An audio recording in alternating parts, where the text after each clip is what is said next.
I will see you guys in the dark.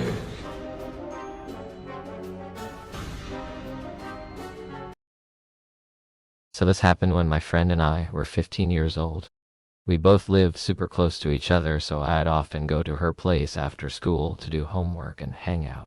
A little info: her house has a park that pretty much backs up to it, and a side entrance to the park is literally right next to her house.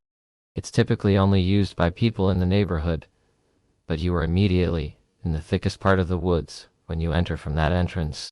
So it was a Friday, and we really didn't have any homework for the weekend. Her mom had dropped us off at the house and left to do errands, so we decided to go on a walk with her dog. We live in a very good neighborhood with low crime, and we were very familiar and comfortable with this park. Plus, there being two of us with a dog during the day, we weren't at all worried. So we change out of our school uniforms, get some hiking shoes on, and make our way to the park entrance. We start our walk, and the day is a perfect day for being outside. We instantly fall into comfortable conversation as we head to our favorite part of the woods. Sorry if this is confusing, but I'll try to explain the trail as best as possible. So there's a couple miles of winding paved trail until we run into the first split. If you go left, it will lead you to the main park area with swings, restrooms, picnic area, and all of that. If you go right, it leads to a bridge that will take you to another trail option. We went right to head over the bridge since the trail we wanted was that way. This is where things got weird. We began making our way over the bridge and see a runner heading our direction. We both moved to the side to let him pass, and I just got a really bad feeling. You know, the one. Hair standing up on ends, heart speeding up, and just a true sense of alarm by this person. He passed us and stared back at us over his shoulder a while. But I mostly decided I was being overly paranoid. Or he was staring at the dog, because who doesn't like looking at a cute dog? After all, he seemed pretty average and non-threatening in general. Still, I tucked it in the back of my mind just to stay a little more aware of our surroundings. So we continue on our walk, which leads to another two trail options. Left continues as a paved area, and right is a dirt trail that is overgrown in spots. We took the right because it was deeper into the woods, and where our hangout spot was. So our spot is completely off the dirt trail, and we have to walk across a log over a small part of the creek to get to it. So not many people know about this area, which is why we liked it. Most people don't even take the dirt trail unless they are bird watching or taking nature photos. We get to our spot and we hang out just chatting about life. We both didn't have the best home life, crazy mothers, putting it mildly. So it was nice to be able to chat with each other about stuff in privacy. So maybe 10 minutes after we made it to this spot, we heard a branch snap at a distance from us. From where we were, we could see that someone was on the dirt trail, but whoever wouldn't have an easy view of us. We look over and my heart just drops. I can just make out the runner from the bridge through the trees. He had on bright red shorts, so it was easy to tell it was him. Immediately we both knew that something was not right. This isn't a trail someone out on a run would take ever, and he obviously turned around on his run to head back in our direction. And he had originally come from the paved trail that we didn't take earlier, so alarm bells were ringing. He walks past our spot and quietly continues down the dirt trail, no longer running like he's trying to be quiet. We are at a decent distance, and thankfully he was keeping his gaze forward. Or he might have seen us. My friend and I are silently watching, and when he is out of view, she turns to me and says, "We need to go now." And I say, "Yeah, something is not right about that guy." My friend just nods, "Yes." So she lets her dog off of her leash.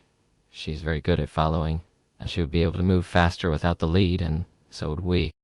I do have to mention this dog will not be helpful if the situation escalates, because she failed at being a service dog because she was overly friendly to strangers. She couldn't stay focused on her tasks. So very obedient. But everyone is a friend. So no help coming from her, and he hadn't even been deterred from seeing her to begin with. She was just a smaller yellow lab. We take off at this point, trying to be quiet and fast because we will have to cross over the dirt trail that he was on, and we don't want him coming back and seeing us. My friend falls scrambling across the log into the creek. I slip at the end, so both of us have very waterlogged shoes, and we panic because of the noise. So we just take off knowing that we already made a ton of noise anyways.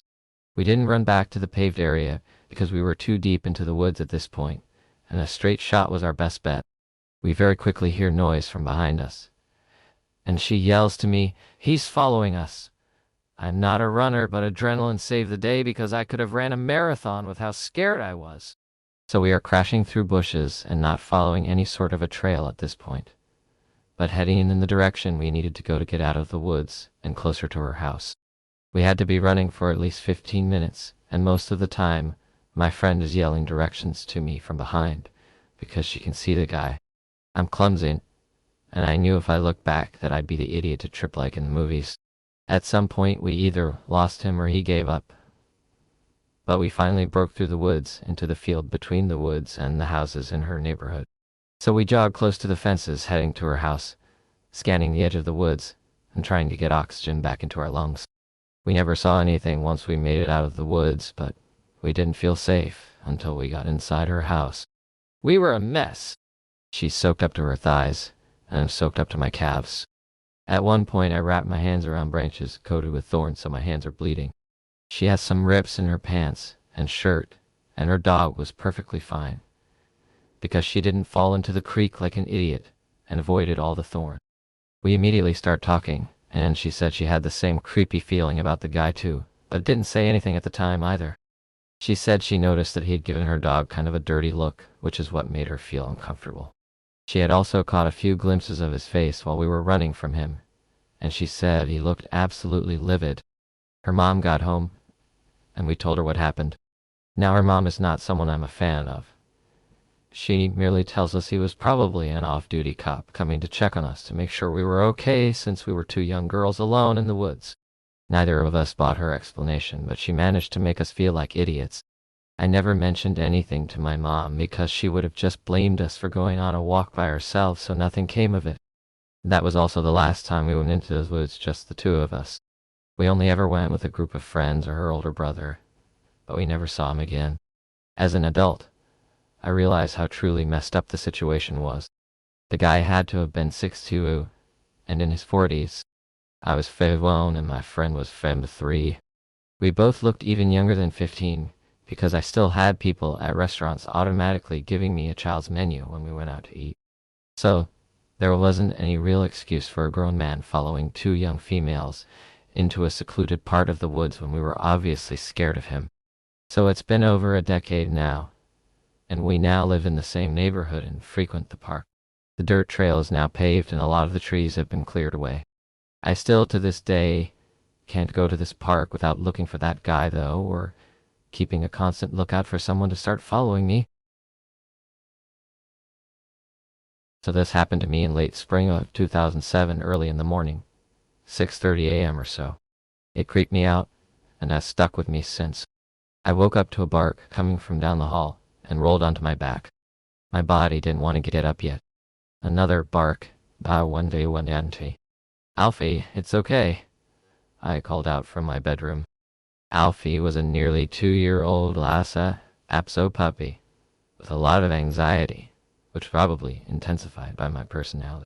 He wasn't accustomed to being around new people, which led me to taking him out for early morning walks.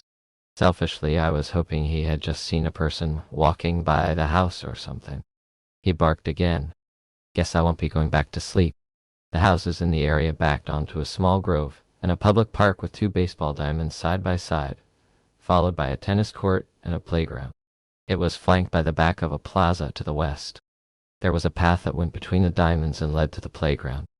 We were making our way through the trees towards the path. I let out a yawn and rubbed my eyes. Bang, a loud metallic noise greeted us from the west. I expected Alfie to start barking, so I firmly gripped the leash, but he seemed unfazed and generally happy to be outside. Alfie stopped by a tree and lifted his leg just as I would be able to get a clear view of where the sound came from.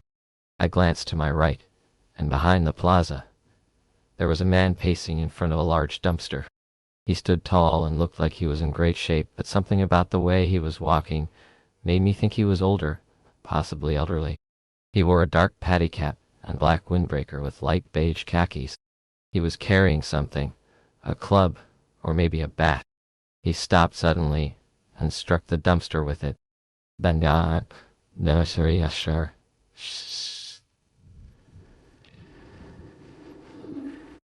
Alfie's bark startled me. I bent down and tried to calm him, despite not being entirely calm myself. It's okay, Alf. It's okay. He looked up at me and tilted his head sideways. I gave him a head rub. Fucking dog. I muttered to myself with a chuckle as I started to relax. As I stood up, my body reminded me how stiff it was. I took a deep breath and leaned back to stretch, noticing the morning dew on the leaves above. When I came back to the present, my heart skipped a beat. The man was staring at us. I immediately looked away and pulled on Alfie's leash, guiding him forward to the path. My mind was racing with anxiety. What the fuck? Is he watching us? He has a weapon. What does he want? Okay, I'm overreacting. Chill out. Breath. I focused on my breathing and kept moving. We walked along the path for a few minutes before Alfie stopped to pee again. I took a deep breath and glanced back to the plaza. He was gone. See, nothing to worry about, I told myself, and turned back to Alfie. He turned around facing me, but his gaze was set back where we came from. I turned around and my eyes went wide. Oh fuck. The man was walking along the baseball diamond toward the area of the grove we had come from. Maybe he's going home, I thought. My attempt to be optimistic wasn't working this time. I kept watching as he walked along the fence. He was coming up towards the corner where the grove and the path met. Come on, turn left and go home. He turned right. He was headed in our direction with his eyes set on us. I had a better view of him. He was definitely older, probably in his 60s. He moved as if his years hadn't caught up with him yet, and he was gripping an aluminum baseball bat. I could feel my heart pounding in my chest.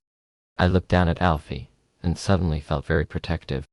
I took a breath and looked back at the man. What do you want? I shouted. He didn't respond. Judging by his blank expression, I wasn't sure he heard me at all. Look, man, you're creeping me out. Back off. Nothing. He kept walking. I tugged on the leash to let Alfie know it was time to move. We started walking quickly away from him. It's gonna be alright, we're going home, I said aloud, mostly to myself. Alfie came bouncing beside me as he took on a light jog to keep up. I looked ahead to the park, hoping to see other people, but it was completely barren. We were approaching a tennis court. The baseball diamond and the tennis court were separated by a grassy path with bleachers and a sitting area for a team. I looked back. The man was still coming, but he was falling behind. He couldn't keep up with our pace. Fuck you, I muttered to myself and let my jaw unclench. I guided Alfie to the right towards the bleachers. I noticed Alfie was panting. He deserved a break. I scooped him up into my arms. You're such a good boy, I told him. Going between the diamond and tennis court would lead me directly to the plaza. If I could walk around to the front of the plaza, I'd be able to get us home quickly. Walking as fast as I was with Alfie in my arms was more taxing than I expected. As I stepped off the grass and onto the pavement behind the plaza, I put him back down.